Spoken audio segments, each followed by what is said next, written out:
Magandang araw! For today's video ay samahan niyo muli kami sa panibagong kaganapan namin din sa probinsya. Eto nga ho, panibagong araw at kaming magpipinsan ay nakalabas na naman nga ni ng hawan. Yung plano na diningalaang ho pala sa may bayan namin, aba naman ay napadpad na nga ni sa kabilang bayan at diningani kami dadayo ng aming abilhin. Gayak nga ho pala namin, nagagawa na lamang si Kiona ng costume. Ay di ayun, yagyag kami din para nga ni bumili ng mga gamit-gamit. Andito na din nga laang ho pala kami, ayun, at yung aking nga ning plano na bibilhan yung mga bata ng table ay dito na nga lang ako dadayo ng bili. Sunday school teacher nga ho pala ako sa aming church at yun nga ni minsan nakikita ko na kulang yung table at gayon din nga ho palang inapaglupagian nila. Nakikita ko nga ho na medyo nahihirapan sila kaya ayun at sabi ko nga ni sa sarili ko banda-bandariyan ay ibibili ko nga sila. Meron naman nga hong dalawa doon, yun nga lang minsan kapag nga ni napapadami sila ay talagang wala na nga ning mapwestuhan yung iba at sikip na. Dumating na nga ho pala yung araw at eto't maiibili ko na din sila. Kako nga ni ay dalawa lang muna, banda-bandariya naman na yung iba. Kahit sa simple nga ho palang paraan, may liit mang halaga eto't kahit papaano nakakapag-share nga ni ng blessing. At nung nakapamili nga ho pala kami, eto diretso din kaagad pa uwi.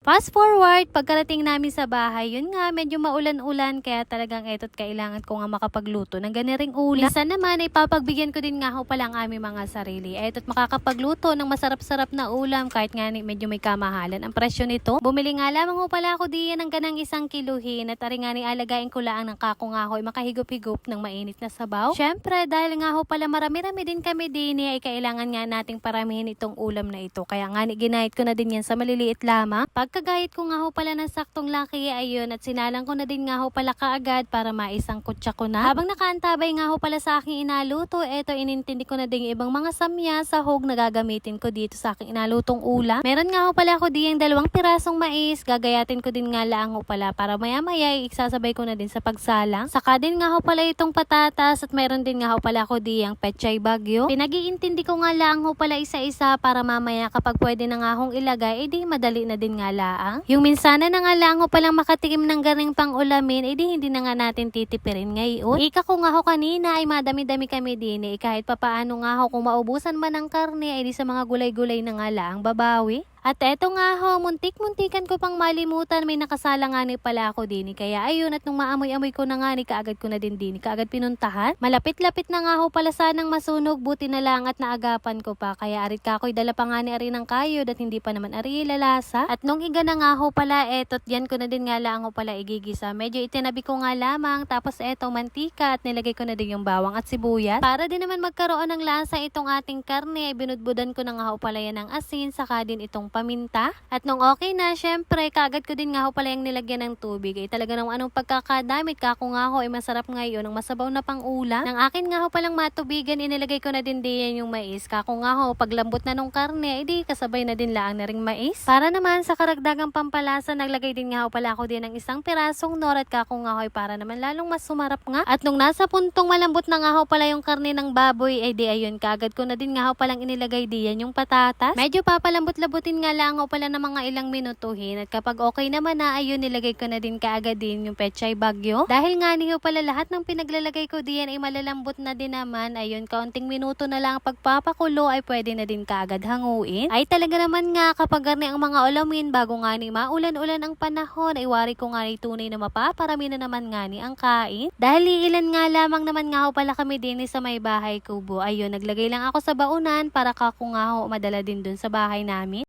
At ipa-fast forward ko na nga ho pala kaagad at eto nga si Ate Kiona nakabihis na kaagad at tat na nga suotin yung kanyang costume. Si Tita Rara naman nga ho pala niya ang abala diyan sa paggagawa at kako nga ni ho ay matagal-tagal pa naman ay di mapapaghandaan nga ni. Ay siya sa tunay kapag ganing may mga bulinggit ay kapag basic ka nga ni may ginagawa ay talagang salibuy-buyan at gusto na din nga ho palang mangialam. Eto kulang-kulang 1 orasin ay kahit papaano nakabuo na din nga ho pala ay talaga nga ni pinatahian pa namin yan para kako nga may masuot. Hindi pa man nga laang ho pala tapos ay talagang nakakailang suot na nga ni. Ay talagang kako nga ni antay ka muna tatapusin. Ano na yun? At yun lamang for today's video. Maraming salamat sa inyong panonood. God bless.